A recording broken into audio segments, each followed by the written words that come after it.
Right, okay. Well, I think we're live.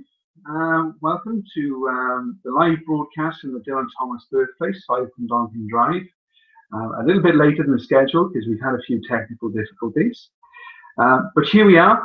It's a Wednesday evening. It's the first Wednesday of the month.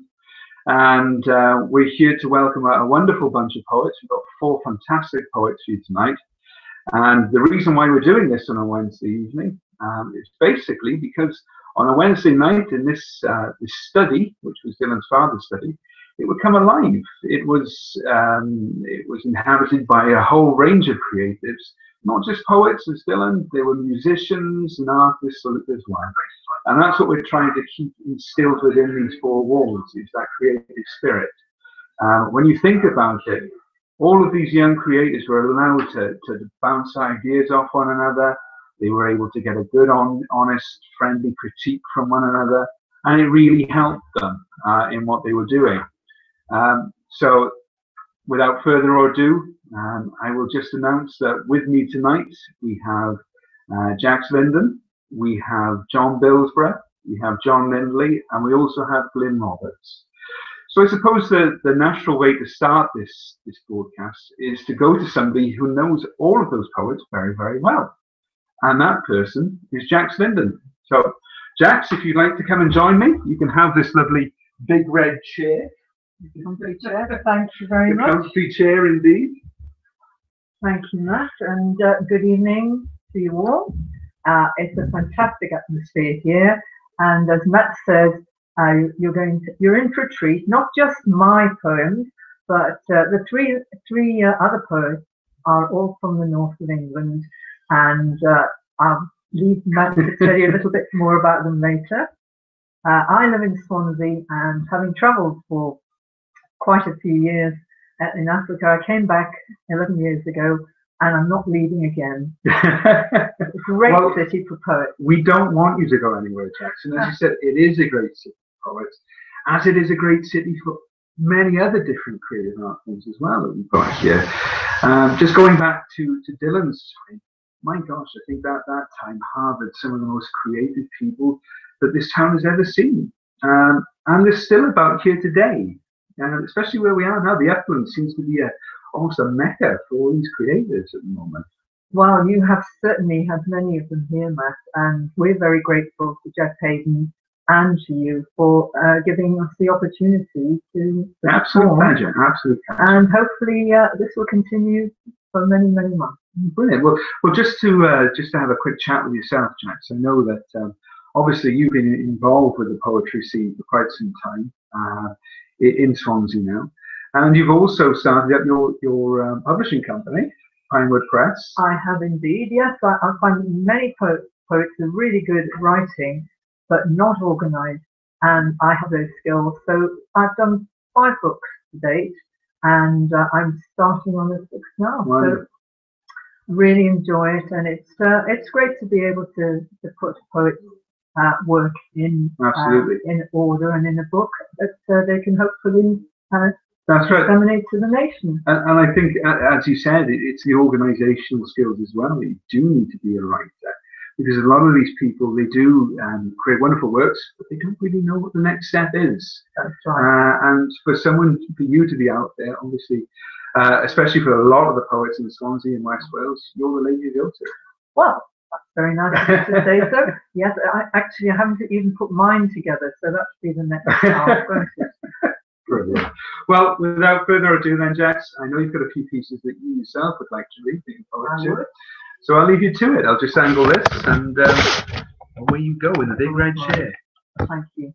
Well, as Matt asked me earlier, what brought me to poetry and writing poems, and it was strange incidents that happened in my life, and I felt I had to put them in writing.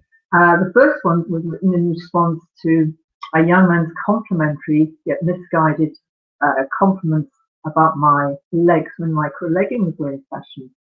And as most women will realise, when I take them off at night, everything goes blub blub blub down to the ankles like Nora Betty's stockings. So this was written, and it's called Flabbergasty. All is not as it appears. You get a frightful shock, my dear. Sumo-like, not firm and trim. My thighs, you see, are far from slim. In fact, they're rather flabbergasty, wobblesome, and kind of nasty. In time, you'll come to realize there's more to them than meets the eye. The secret in the lycra that keeps it evergreen. It holds them in a vice-like grip so they look nice and thin. Time and gravity combined have made this body tragic. But now I've confessed the awful truth. You'll know, of course, it's magic.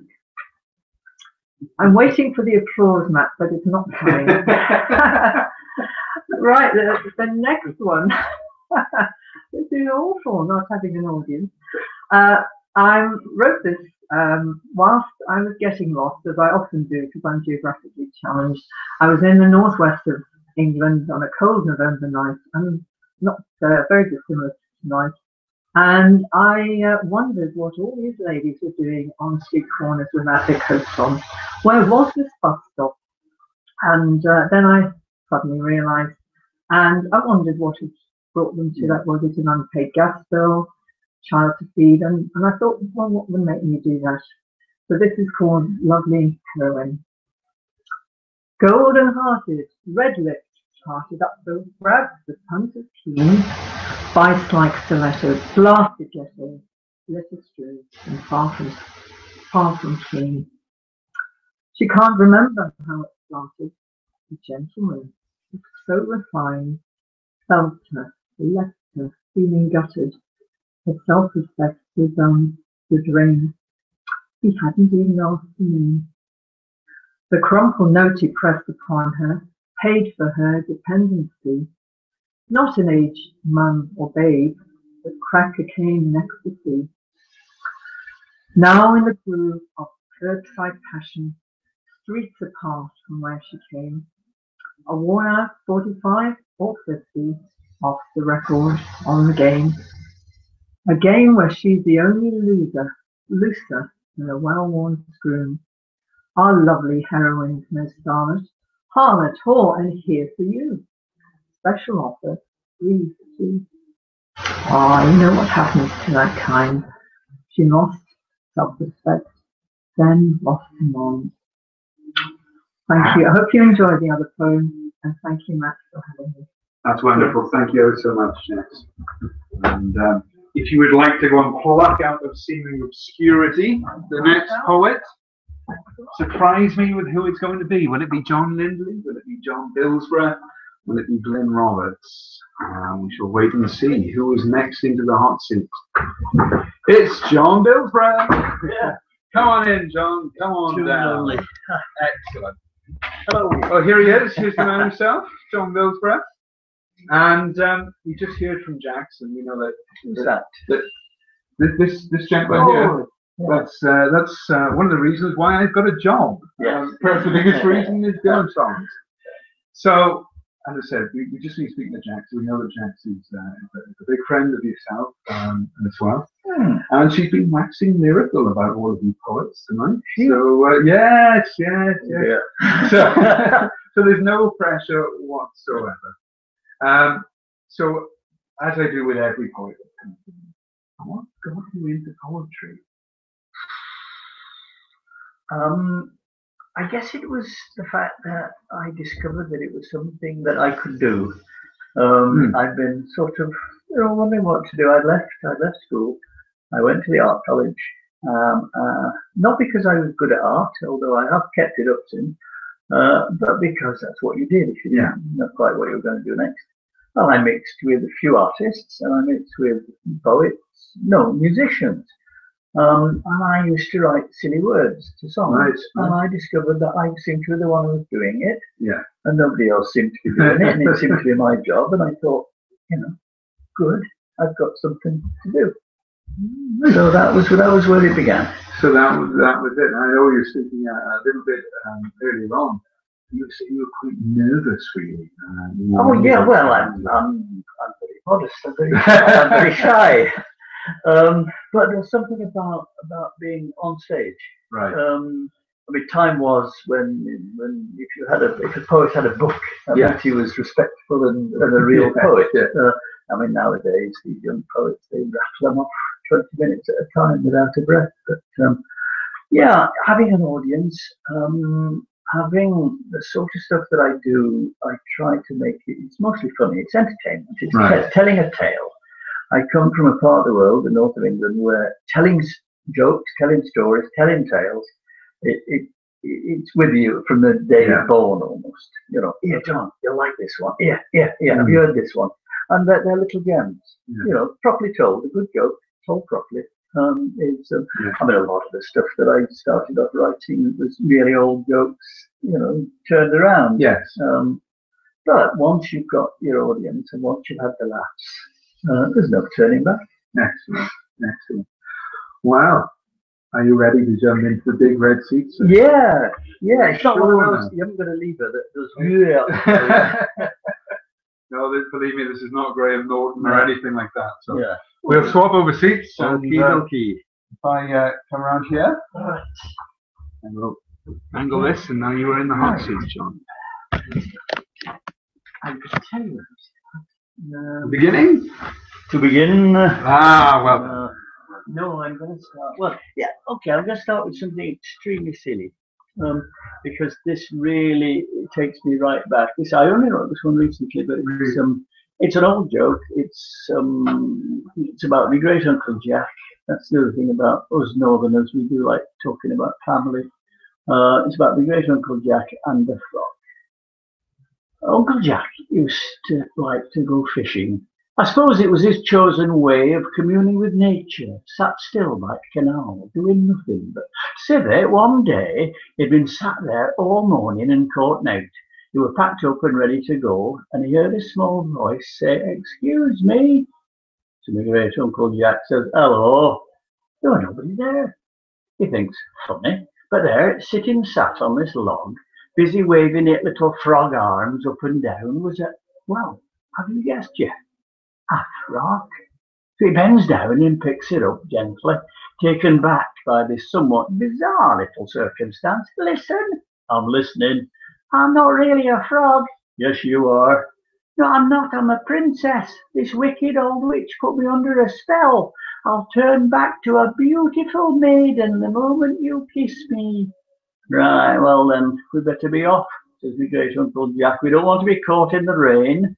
And he pops the frog into his pocket. Did I explain? If you kiss me." "I heard what you said, love, but all things considered and such, at my age, I reckon I'd rather have a talking frog. Thanks very much." Right, I'm off camera, but I'm looking for me sort of Dylan. Here we are. Yes, here we are. It was my wonderful good fortune to be asked to be poet in residence at the Boathouse in April, which was wonderful. We had some glorious evenings of poetry and music, and some lovely weekends on the patio with music and tide coming in. Gorgeous. It's one of the things that makes this job. Yeah, but it's all worth doing. Everything makes this job worth doing. But this is called I Could Have Been. I could have been a Sinbad sailor, gazing o'er the water, busy dreaming dozy daydreams about Mrs. Bynum's daughter, giving me an education in things no one ever taught her. But I'm not, because I said I'd been a poet. I could have been a bigamist, Guy Bread, the demon baker, or that preacher writing bloody awful rhymes to please his maker, or the lonely soul like Evan's death, the high-class undertaker. But I said, well, no, because I want to be the poet. I could have been that no good boyo out at anchor on the bay, becalmed aboard his Zanzibar for another busy day, doing nothing, going nowhere, which sounds pretty much okay. But I did say that I'd like to be the poet. I could have played the organist and sung hymns around the house with a martyr for a missus who keeps quiet as a mouse, or that teacher dreaming wickedly of poisoning his spouse. But I'm not, because I said I'd be the poet. I could have been the sailor with me dolly down the docks, or snoozing up at Salt Lake Farm, 2 kippers in a box. I could have been that loony lord in me kitchen full of clocks. but I'm not, because I said I'd be the poet. I could have been that captain, looking backwards down the years and seen it all, but now whose eyes are only good for tears, who listens in the darkness and sees everything he hears. But I'm not him, because I wanted to be the poet. I could have kept the boarding house, Bayview, without the views, where I'd always have the parlour curtains closed, because I'd refuse to ever let the sun shine in if it didn't want its shoes. But I'm not there, because I said I'd be the poet. I could have been up to Sailor's Arms, not such a bad idea, just making a start on 17 pints of warm thin flat bit of beer. Well, I could have been, perhaps I would have been, but then I'd not be standing here, sitting here, doing this. And as you know, and as I know, and as he knew, this really is the best bit of being the poet. Yeah. So what do we do? What do I do? I make books. I write books. I make little books. I make little books. I make little books.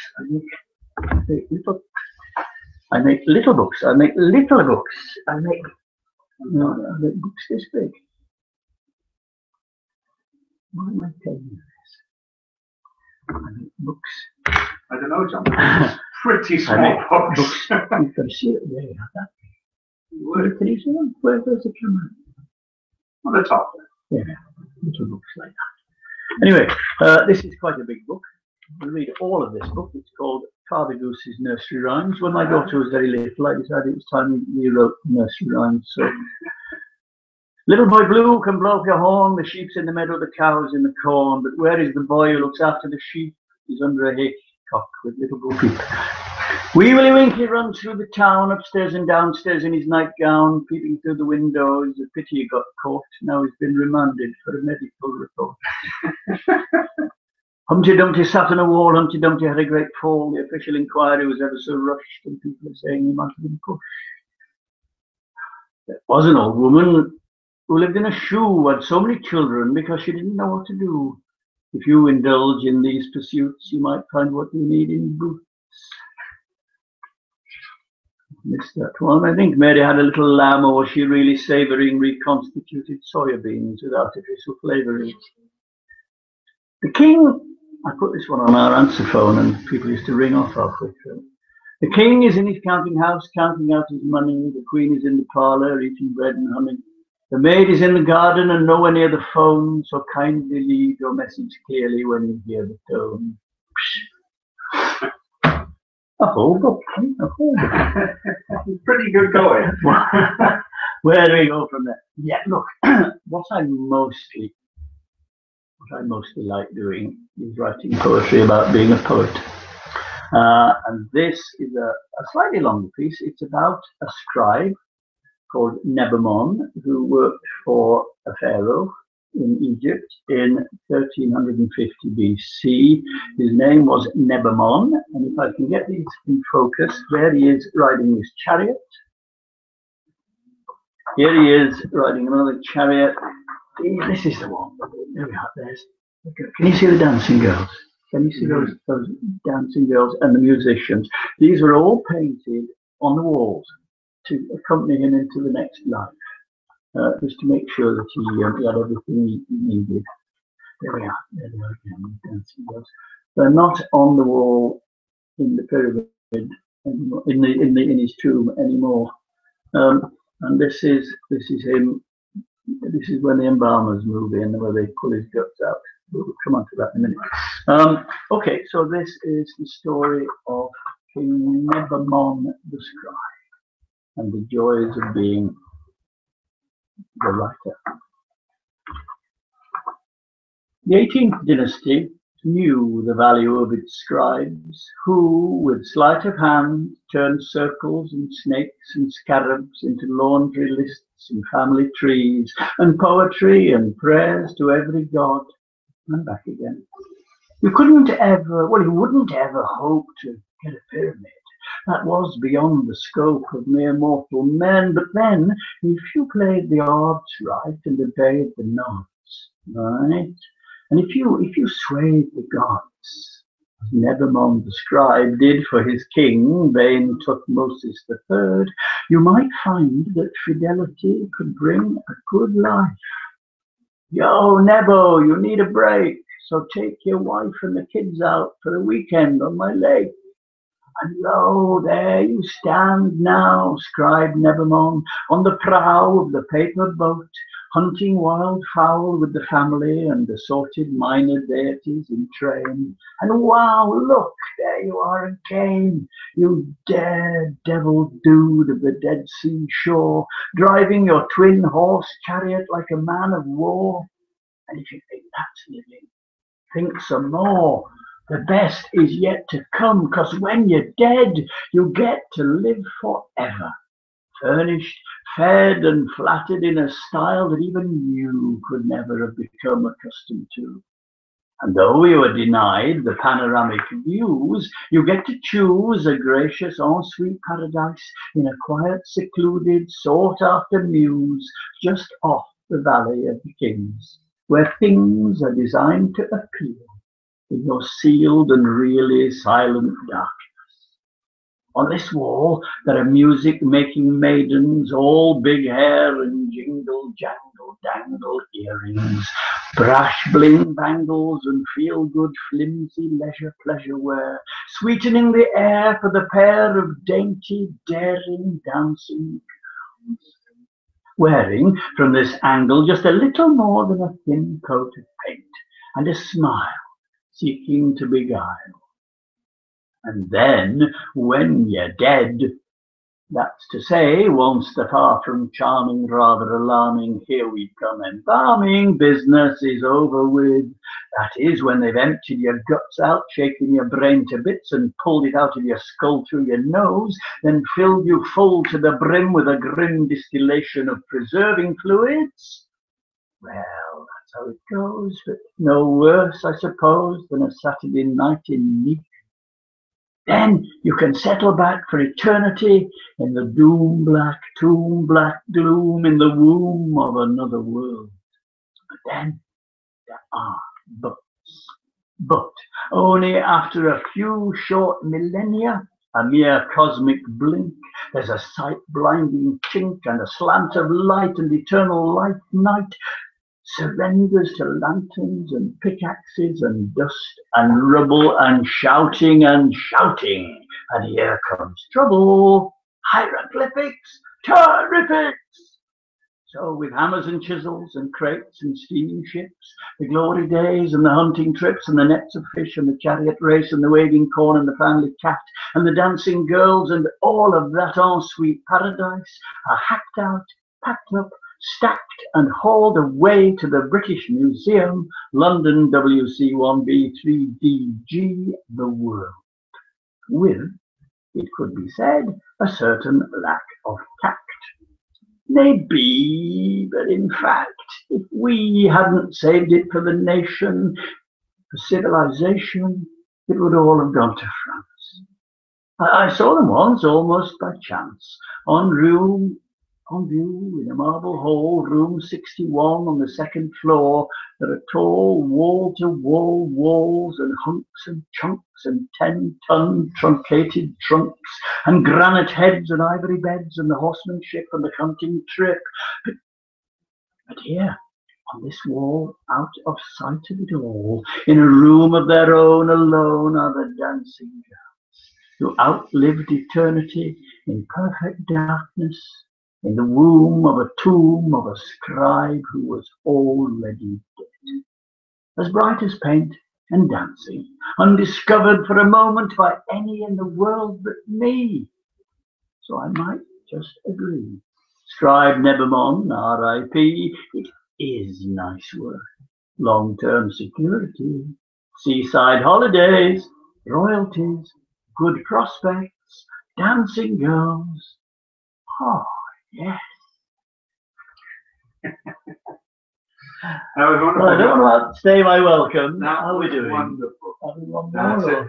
I think it's time for the next part. Okay, I will love you and leave you. Well, it's been wonderful, John. Oh, Thank it's you so been much. great fun. Thank you for inviting Don't me forget in all of those tiny to books. this lovely little place.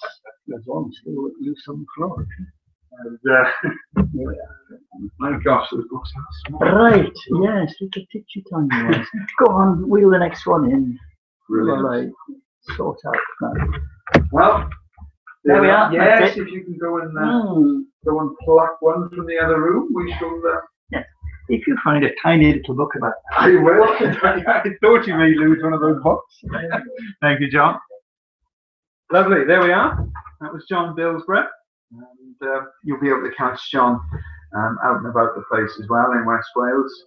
And you'll also see links to all of the poet's sites as well on our video pages on YouTube and on the Dylan Thomas Birthplace website too. Now, just entered to the door is Glyn Roberts. Glyn, come on, sit down. There are no rehearsals in this game. Here we are. Well, nice to see you again. Here he is. He's in frame now. There I am. So, you've been sat in that front parlour. Oh yes, but it's a wonderful front parlour. There's a lovely fire, and it's very Christmassy in there. And but here we are again in the study, headmaster's study. Yeah, absolutely. Well, I'm not as strict as DJ Thomas would have been, I don't think, anyway. So school's out, as Alice Cooper famously once said. And I think what we'll do first of all, then, is basically, as I've asked John, as I've asked Jax, how did you, sir, get into poetry? No, I think I just liked it, and I thought I'll go for that. I think it was the performance of poetry I like, really. You know, reading it, that's what you did at school, isn't it, really? But I liked hearing people read it, and I thought, I'd like to get up on the stage and do that. And when I got a chance, I got up there, and it was it's an event where the guest poet didn't turn up, so the open micers, of which I was one, could read for like 20 minutes or something, much like tonight. And we just read, and I thought, yeah, this is for me. So that's poetry for me, really. It's going out, performing it. I like reading it, and I do workshops now, and I understand a lot about poetry more than I ever did, and I love it, I enjoy it. And but performing, and that's what we're here for tonight. Well, you know, as you were talking about earlier on, is that you are very, very active in the poetry scene. Well, and in fact, running some of your own groups too. Yes, Pontardawe Arts Centre. That's where you'll find me every second Tuesday of every month, because we have a poetry night there, and it's almost a club atmosphere. We have a guest. But most people go there, you know, because they like to do their own stuff, share it. People listen. It's great. Yeah, and as you mentioned, this event. And there's lots of events that I do, but this is the one that I'm doing next Tuesday. The second Tuesday of the month. I host it. The guest this month is an excellent poet. He's really good. As I say, I will be hosting, welcoming you in through the door, introducing a fabulous guest who happens to be me. This is just for this time. I am wearing two hats, the MC and the guest poet, two hats, one of which is a Santa hat, because we've got free mince pies, and it's going to be like a Christmassy do, and everybody's going to have a jolly good time. I'm going to make sure they do. Yeah, so Christmas is coming up, is it? Is that what we're trying to do? Oh my gosh. Yeah. Oh, there we are. Oh, that's wonderful. And well, wish you every success with that as well. And I know that it's very well attended. Yes. And hopefully it can grow. And they better be there this Tuesday as well. No excuses, because it is the gift that keeps on giving, you know. So. Yes. And that's exactly what he's going to do for you now. So he's going to give you some poetical gifts, I should say. Yes, let's do some poetry. Yeah, you said you like to talk and talk and talk and talk. So yeah, but we can't talk all night long. Well, you've got 15 minutes. We've got to do some poetry, folks. So let's get on with it. Right. Okay. I shall move out of the storytime chair. You shall sidle in. Thanks, Matt. We're nearly there. Right, well, I'm going to start off with a poem that I often carry around because I wasn't sure what to do tonight. So I got a poem here that's It's my default poem. It's a cat poem because you can't go wrong with a cat poem. You know, audiences like cat poems, even if they can't stand cats. They like a cat poem, and this is my cat poem. It's called "Every Cat Deserves a Cwtch." But he'll itch and scratch, moan and whinge, get mange, get fleas, get stuck up trees, have you on your knees, cleaning his mess when he sees it's raining and he's not for cat flapping outside that morning. Inside he'll do his muck in a corner, then nonch, stiff-legged walk or slink away sly. He can't talk, he don't even try. But so you know what he said, he butts you with his bone head and stares his evil eye. He'll claw and clawk and stab and cut, not to mention scratch and slice, supposed to keep down mice. But it's always a mouse without a head he brings into the house. For days he goes missing, comes back minging, wet and ringing, a few pounds thinner, with a cut above his eye and one ear hanging. Strolls in, evening all, as if nothing's happened, and where's me dinner? Or maybe you know where he's been, you guessed where he'd gone. The two-timing Tom, playing at Seven Supper Sid down the road at that woman's house, that woman who's mad, who's already got 6 cats of her own. Now, all cats molt hair, but everywhere. Your best shirt just ironed, neat on the chair, he sits on it because he loves you, then furnishes it because he cares with a vomited fur ball, nice with fluff and stuff his stomach can spare. He dribbles, he wriggles, he's a fussy eater, always attention seeking. He'd sit on your corpse and still demand feeding, and that kneading thing that cats do, their little paws that keep push and pull back and forth. It means he's content, that's the cause, it's a fact. His claws tear your flesh, and blood pours out, splash. You scream, but it's all right, as long as he's happy, as long as he's relaxed. Because like I said, every cat deserves a cwtch. That's my cat poem. Let's crack on with another poem straight away. This poem, this has got an animal in it, but this animal is a lizard. But the poem is more about dancing, because I always think dancing's a metaphor for life, don't you? It's you dance through your relationships, you dance through life. Yeah. Anyway, lizard, because when it comes to dancing, I am a lizard. I'm a sunshine-loving, bake on a stone, stoned out, shine-skinned, forget everything, languid, lagered up, lazy, good for nothing, lizard. I like dancing, but prefer watching and see our words, our feelings skip between each other, tripping in and out of step, standing on your toes, making the wrong moves. You seem to know instinctively, but I think of me looking foolishly as round and round we go. So I'll sit this one out, lie back lizardly, cowardly, wallflowering the bar stool, just me waiting for something, for sun's energy maybe. I take it all in, just not moving. You're asking, but I'm not dancing, as I don't know how. Perhaps later, when blood and passion have warmed, I'll get on down, but not just now.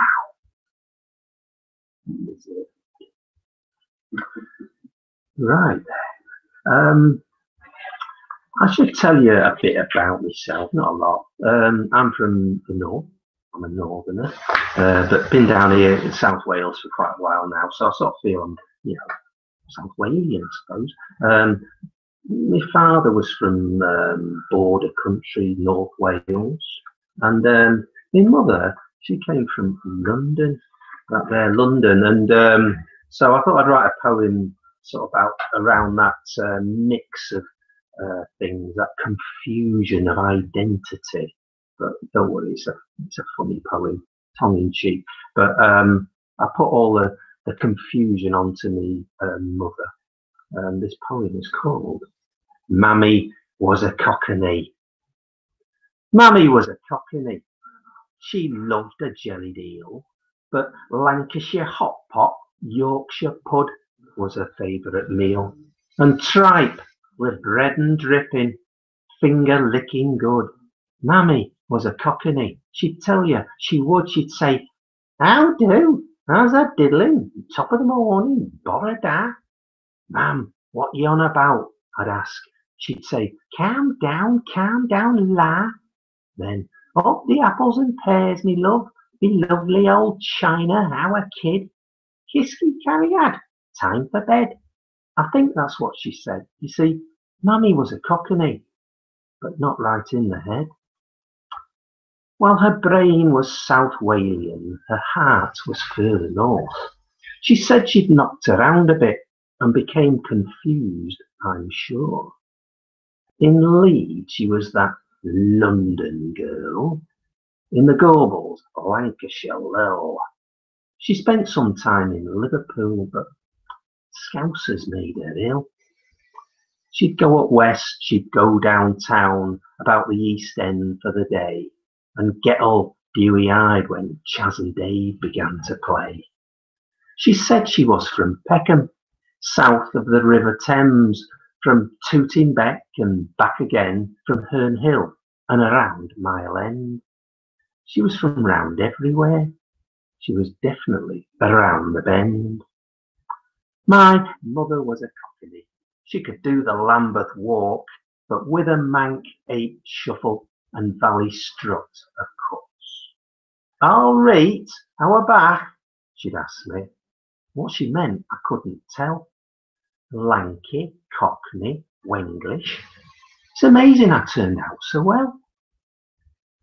She wore a pearly apron, great big clogs and that Welsh hat.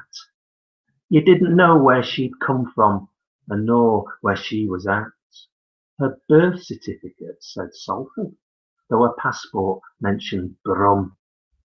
It was evident she was Cardiff, but about that she kept stum, because she wasn't that daft. Me old core blimey Cockney man. Did you like that? Right.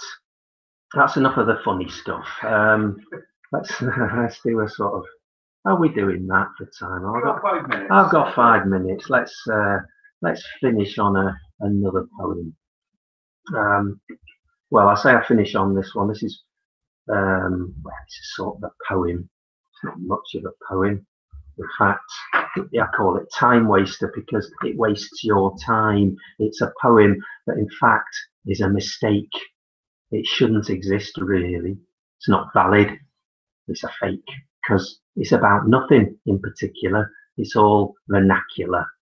It pretends to be lofty and paint the world in a new way, but it's shifty. It skulks around with worn cliche at the end of the day. It's not very clever. It cannot alliterate or assonate, but will assassinate its own rhythm because it can't make up its mind what it wants to be. A triolet, perhaps a triolet. But how many times can you repeat the same line even in a different way? Likewise, a villanelle. But bloody hell, summat's missing, as you can clearly see. Or rather here, if you listen, this poem will only go A-B, A-B. Could have been a folk ballad, but it wants to get down and smack, crack and wrap it up with internal rhyme. Shame it has no theme. It's just a bag of fiery words that spill out like a diseased dead dog's guts when you give it a kick. It likes to shock with imagery that's blood and gore and mixed metaphor. and all of which I'm afraid for you must therefore be a bit of a convoluted bore, and a chore for me for writing it and printing it. What's it for then, you want to know? Well, it kept you listening. But when's it going to end, you're asking?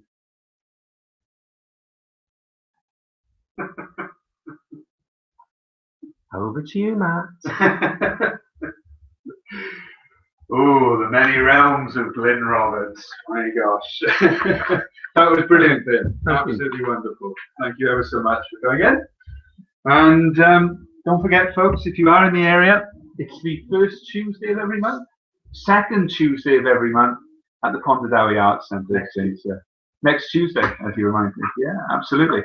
So if you are around, head over there, go and see some wonderful poetry, maybe get up yourself as well. So that only leaves one other poet for tonight. And like the other two poets that we've had in John Bilsborough and with Glyn, he is from the north of England.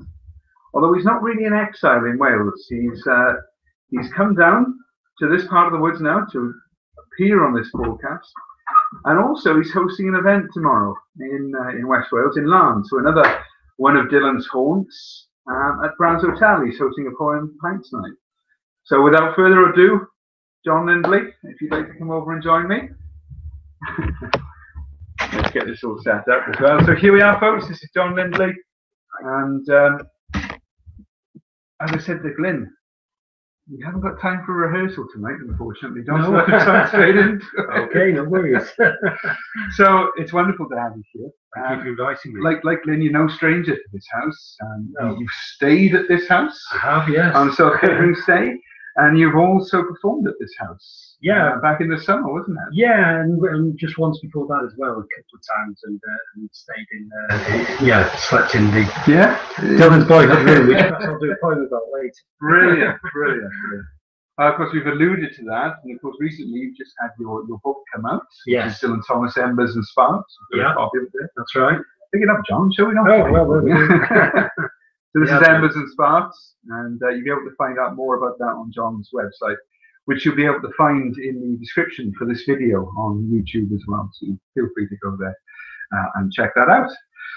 So John, as I've asked Glyn, Jax, and John, John, how did you get into poetry, sir? Probably because it was the only, using words was about the only thing I seemed sufficient at or proficient at. I'm not using them very well at the moment, am I? Clearly writing better than speaking.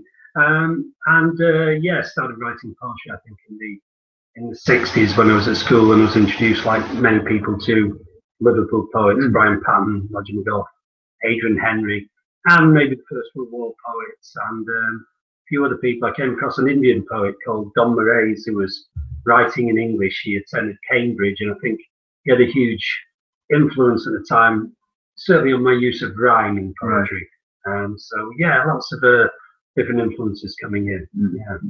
And you're very active as well in poetry scene too, and other writings as well, I believe too. So you're quite busy here. It's mainly poetry. I mean, I host events. Thanks for the plug for Brown's Hotel tomorrow night in Larne. If anyone can come down and either listen or read a poem, that would be great.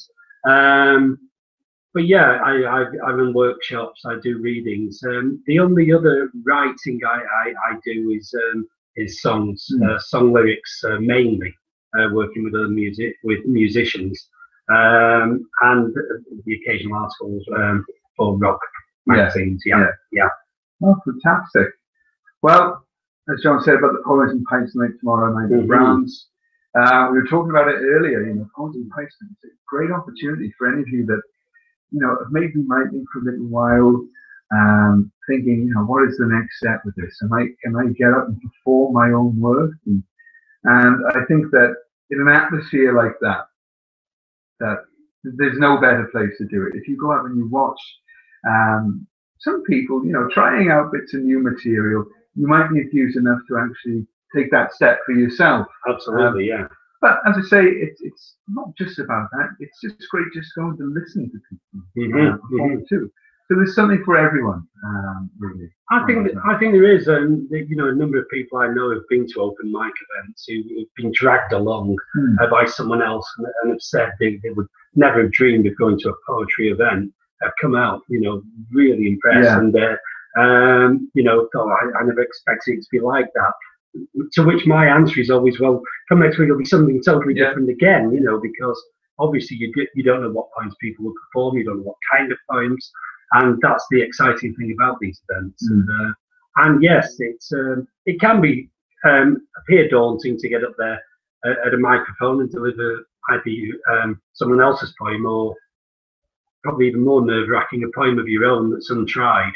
But I just encourage anyone to do it because I've never found an audience yet which isn't very forgiving and you know, full of empathy and to that whole thing. So I would just encourage anyone to get up there, have a go if they want to. Yeah, that's what it's all about. Yeah, sure. So there we are. Well, without further ado, are you ready? I'm ready to jump in the hot seat. So my specialist subject. Excellent, specialist subject. Yes, indeed. Right, let me just stop for this, and John can get into the storytelling chair. Without further ado, John Lindley.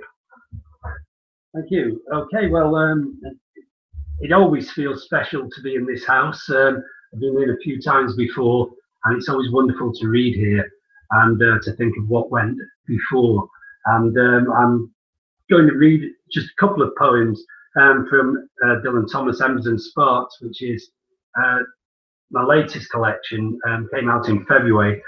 Fortunately, it has sold very well and sold out and has reprinted. Of course, this being the centenary year has helped as well, of Dylan Thomas's birth. This room is very special because it's the study of Dylan Thomas's father, DJ, and Dylan Thomas's father worked as a school teacher quite nearby to here, and Dylan himself attended that school.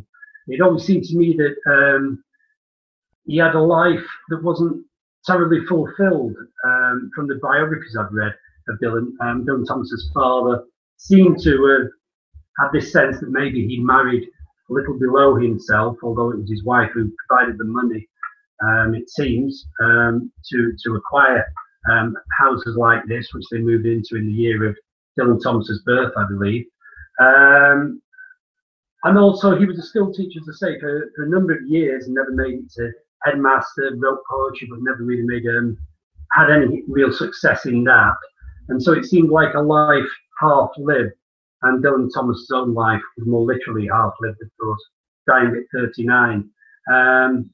DJ, I think, tremendous credit to Dylan Thomas's father in that he always seemed very supportive of his son, and I think was very proud of his son in going into poetry and making a success of it. And he played no small part in that, I believe. He sometimes gets some quite bad press, but this room was full of books which Dylan could avail himself of, and he also was read to by his father things like Shakespeare at a ridiculously young age, and clearly some of that was going in. But anyway, this is a poem called Towards Two Lives Half Lived, and it begins, I guess, up in that front bedroom in this house when Dylan was born. He rolled a wave in a Welsh cauldron, spat out of Florrie's womb into wormy, wordy life, curls coiling and poems forming almost before the blood was rinsed.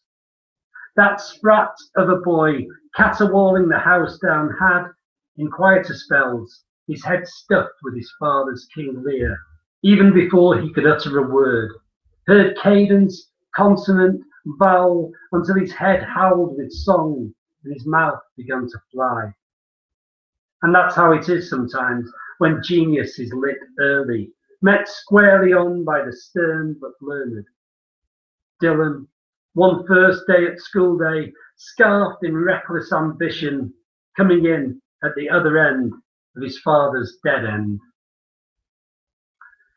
And another poem from the collection, which relates to the first time I visited here well, relates, I guess, to the second time I visited here, because the first time was as a tourist, paying guests to have a look around the house. I wasn't staying here, but I left a copy of a collection of mine, and one thing led to another. Unfortunately, I was invited back later that year to appear in the Dylan Thomas Festival of Words and read here, which was a real thrill.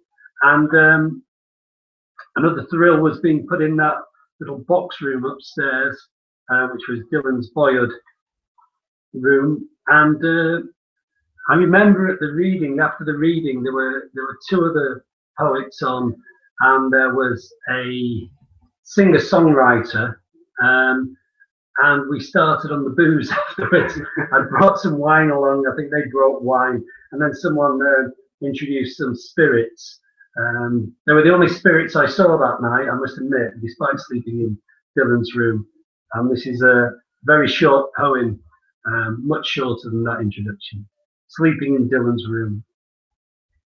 No trace left of his still a boy beery breath on the bedsheet. No trace of the sheet itself, of course, but worse ways to spend the day's end than in this phantomless box. My shoes, socks, jeans and shirt on a floor no ghost walks. My head on a different pillow in a different time. My sleep broken like line breaks in free verse. My clock regular as a villanelle's rhyme. And worse ways to spend the wound down day than in, if not his, someone else's bed, with someone else's booze in my gut, someone else's poem in my head. I read a relatively new poem. It's called The Woman Who Gave Birth to a Ghost.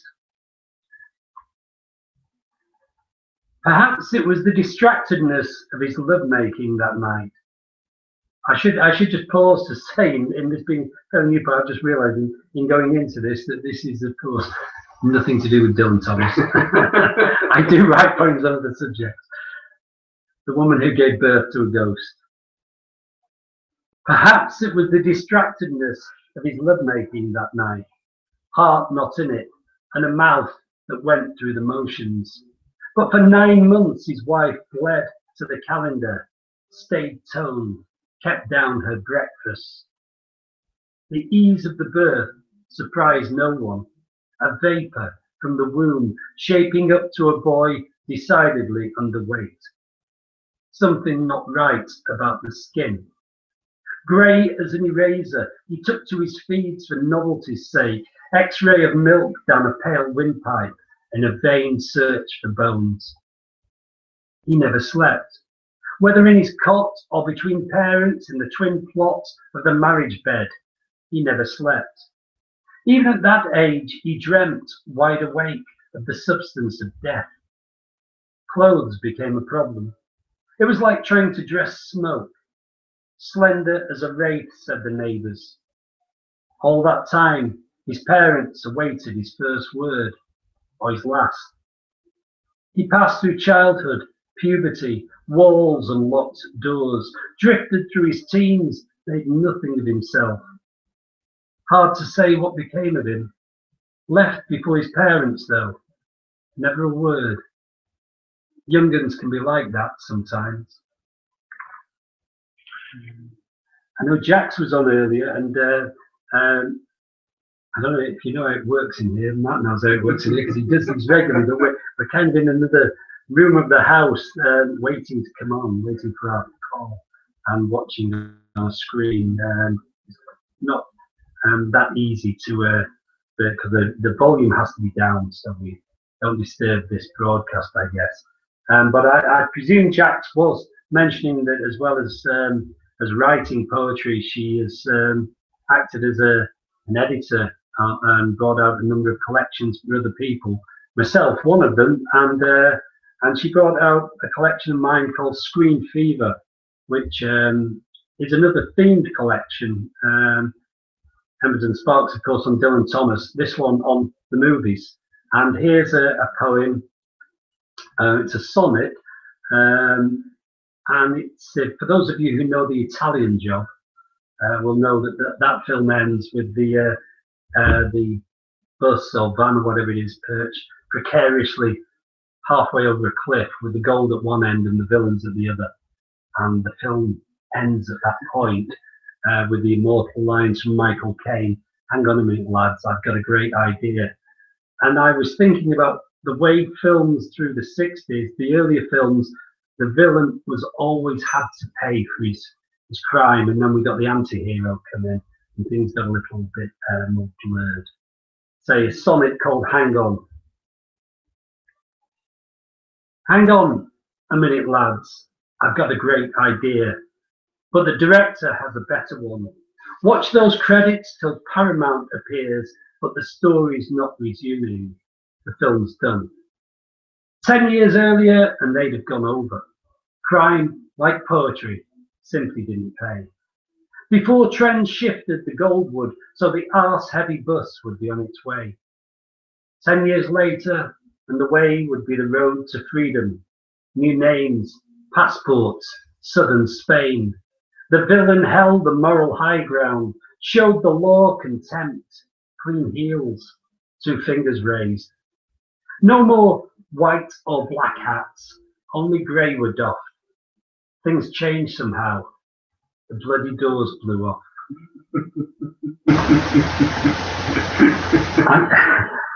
I think that, if I was hearing rightly, I think that Glyn may have read a poem about cats. That's right, yeah. Every cat needs a cutch. Okay, well, I'm going to respond with my own cat poem. This is looking at the thought of cats as I suppose kind of in the trend of the Egyptians and so on, who saw the cat as a very godlike creature, but it's also looking at the idea of cats having 9 lives, which we like to say of them, and taking that fairly literally. 9 lives of the cat. 9 lives of the cat, and though Buddha offers us more than that, theirs are the lives to crave. Their milk teeth cut 9 times over, and 9 times over their kitten beginnings, their curtain climbs and easy rhymes, 9 lifetimes of sparrow and shrew hooked through their barbed or basking days. 9 lifetimes of backyard fights, padding nights, of shadow hugging and making, of curling, winding and arching, 9 spans of primping and preening. Theirs in a swoon of catnip, the one true trip repeated. Theirs the full complement of symphonies completed. Theirs in their fur, their finery, far more than 1,001 nights of perfect finery. Theirs the believable magic, the bucking of logic, the 9 times table fully laid and set for the purr and the spit, the godly silhouette. Envy these cats, these acrobats, feet landing to 8 finales. Envy their hearths and their alleys, for they are the blessed. The dress to the 9s, gods without equals. Theirs the full told tale, theirs the 8 great sequels. And from cats to frogs, dead frogs.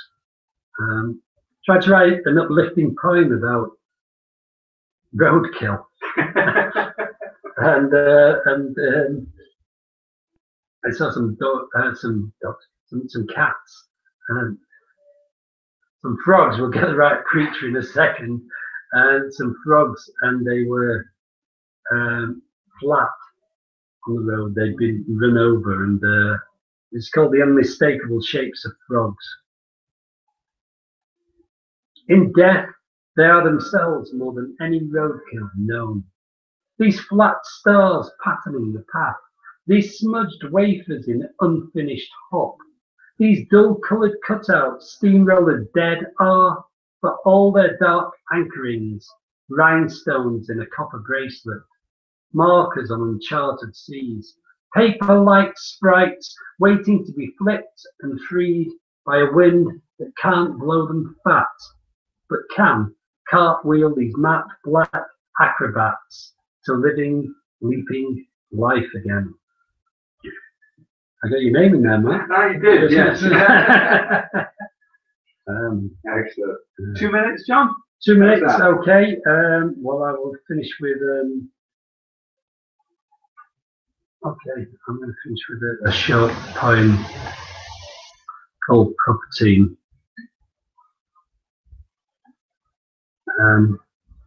Yeah, I used to play football on Sundays and on Saturdays, Saturday and Sundays at one time, amateur football. And some memories here. Pub team. Once a winter's week, we'd rattle our Saturday morning hangovers in a blue tin van for this. A hut with no showers, a pitch with no grass, and a match with no hope. On ground snagged with glass, we kicked out and tracked back. We man-marked to Jackie's dad's barked, "Get in his shorts," and rode home, razored with mementos. Years on, we relate it all fondly. Roll up trouser legs in the pub to crescent moon scars. Pictures that tell 1,000 stories, or rather one story told 1,000 times. Thanks for having me on. Thank you. Wonderful. Thank you very much, John. Okay. And maybe get another plug in for the Poems and Pints night tomorrow night. Yes, please come along. Poems and Pints, Brown's Hotel, Lawn. Wonderful, wonderful pub. Dylan Thomas's favourite watering hole in the last years of his life. So get along there if you can and just either listen or better still join in. Excellent. Okay, thank you. Lovely. Thank you very much, John Lindley. Lovely. Well, there we are. As he makes his way out of the study door, escaping the headmaster's office, that's really much it for tonight and the Discovered at Dylan's broadcast. Just remember, folks, that if you would like to appear on the Discovered at Dylan's broadcast, it's open to a lot more people, not just poets. You know, we really want to see musicians coming on, visual artists and other writers as well. I think it'd be a pretty special atmosphere to have all of that going on in this wonderful house once again. There's a few thank yous before we go. As we like to do every month, we must make thank yous to Andrew Daly of Dylan Thomas News for helping to promote tonight. You can go to dylan-thomas-news.com, or if you're a follower on Twitter, you can follow him at Dylan Thomas News. Also Tom Scott over there in Sweden. Tom runs the online Richard Burton Museum, and you can find him on Twitter also. And I suppose we can't go away without saying a very well done and congratulations to Joshua Ferris.